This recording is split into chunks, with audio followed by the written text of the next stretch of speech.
ఆంధ్రప్రదేశ్లో ఉత్తరాంధ్ర అనేది చాలా కీలకం. ఇటు రాయలసీమ, కోస్తా ఇవన్నీ ఎలాగో ఉత్తరాంధ్ర చాలా కీలకం. అయితే ఉత్తరాంధ్ర మీద ఎప్పుడు టీడీపీ ప్రత్యేక ఫోకస్ ఉంటుంది. ఈసారి వైసీపీ ఉత్తరాంధ్రను వదిలేసిందా మొత్తం? ఉత్తరాంధ్రని పట్టించుకోవట్లేదా అనేదే. ఎందుకంటే మొత్తం 34 అసెంబ్లీ సీట్లు ఉంటాయి.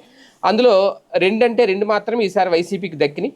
అది కూడా విశాఖ ఏజెన్సీలోని పాడేరు, అలాగే అరకుకు సంబంధించి వైసీపీ ఏదో పరువు కాపాడుకుంది అని అనుకోవాలి ఒక రకంగా. అయితే ఉత్తరాంధ్రలో ఒక రకంగా వైసీపీలో నిస్తేజం కనిపిస్తోందా? ఉత్తరాంధ్ర వైసీపీలో ఎంతోమంది నాయకులు వైసీపీకి అక్కడ ఉన్నారు, కానీ ఎవరు బయటికి రావట్లేదు. సీనియర్లే ఉన్నారు ఉత్తరాంధ్రలో. ధర్మాన ప్రసాదరావు గారి దగ్గర నుంచి బొత్స సత్యనారాయణ గారు, ఓకే ఆయన బయట ఉన్నారనుకోండి, ఇలాగా ఇప్పుడు ధర్మాన ప్రసాదరావు గారు కనిపించట్లేదు, అలిగి ఉన్నారని చాలామంది సీనియర్లే ఉన్నారు అక్కడ. సీదిరప్పలరాజు మాజీ మంత్రి, ఓకే అలాగా ఉంటే మేము బయటికి రావట్లేదా, మేము మాట్లాడుతున్నాం కదా అంటారు. కానీ యాక్టివ్ రాజకీయాలు ఒకప్పుడు ఎలా తిరిగేవారు, ఎలా ఉండేవారు, అలాగే రావణ్ శ్రీనివాస్ ఇప్పుడు ఆయన లేడు పార్టీలో, వైసీపీలో. ఒకప్పుడు ఎలా ఉండేవారు, ఇలాగ చాలామంది. ఆయన ఎవరు ఎంపీ ఎంవివి సత్యనారాయణ ఎవరు ఉండేవారు, ఆయన రియల్ ఎస్టేట్ వ్యాపారి.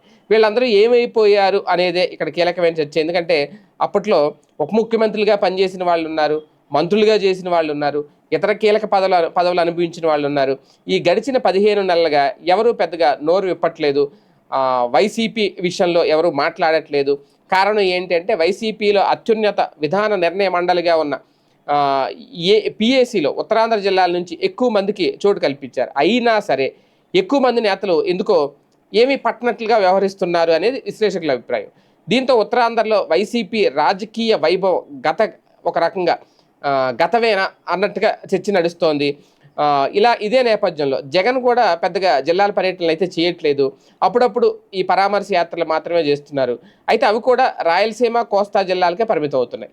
ఉత్తరాంధ్ర జిల్లాల వైపు ఆయన కనీసం చూడట్లేదు అనేది. అంతేకాదు ఉత్తరాంధ్ర మీద టీడీపీ కూటమి అయితే కంప్లీట్గా ఫోకస్ పెట్టేసింది.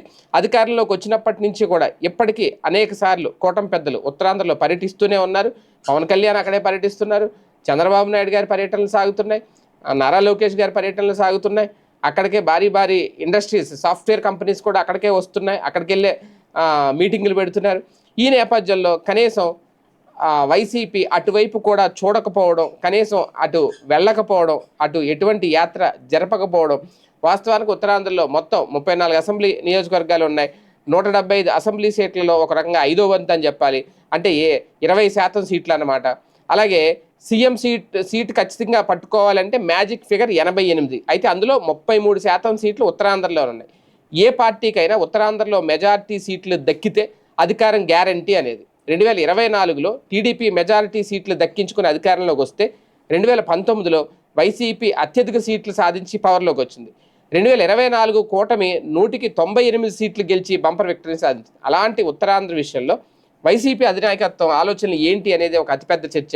అధినేత ఒక్కసారి కనుక పర్యటించి గ్రౌండ్ లెవెల్లో పరిస్థితులను గమనిస్తే ఫ్యాన్ మళ్ళీ స్పీడ్గా తిరిగే అవకాశం ఉంది అనేది ఆ పార్టీ నాయకులే ఓపెన్గా చెబుతున్నమాట. మరి దృష్టి పెడతారు లేదో చూడాలి.